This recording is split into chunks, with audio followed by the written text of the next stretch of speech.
Good afternoon. Thank you for joining us today for our video roundtable event, Weathering the Storm, How to Maximize Your Texas Property Values.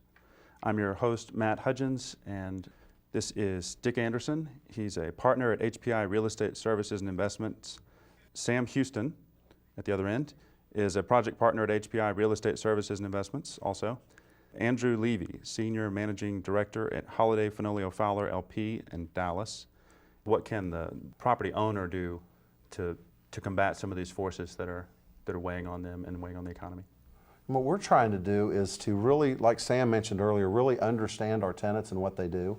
I mean, are there opportunities to go in and kind of re-engineer the rent roll, to go to the ones you know are stronger? Maybe they you know they're going to have a tougher 09, and try to work with them some to get a little more lease term if their lease is coming up in 2010 when you may not want it to roll.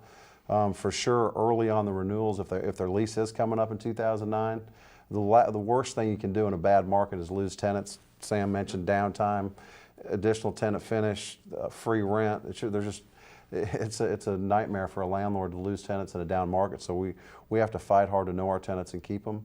I think now's the time to really look at the expense packages of buildings, whether or not they're triple net leases or full service leases, to try to save the tenants money from an expense standpoint. If that means going and renegotiating contracts with our vendors, aggregating our vendors more, go to 2 landscapers as opposed to 4 and get better deals from the 2. The pennies start adding up from an expense side to a tenant. And any relief we can give them, we're working hard on trying to do that right now. How about energy efficiency and maybe some of the lower end changes you can do to increase the green nature of your buildings? Is that worthwhile?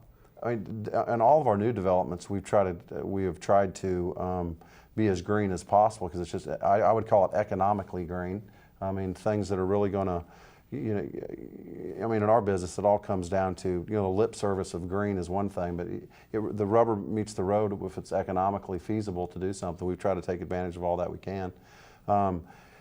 If there's systems in our buildings and if there's things that are inefficient, those should have been taken care of already, and I think they have been. So that's not, I wouldn't say that's necessarily where we're focusing on. It's really more, taking advantage of what is the perceived downturn, and how can we help our tenants to take advantage of that as it relates to their expense packages in the buildings.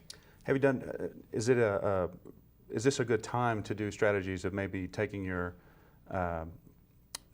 moving your tenants around within your properties, maybe to free up your more marketable space? If you've got somebody who's struggling, maybe give them a deal, put them back in the back so that you have the nice ground floor space to market.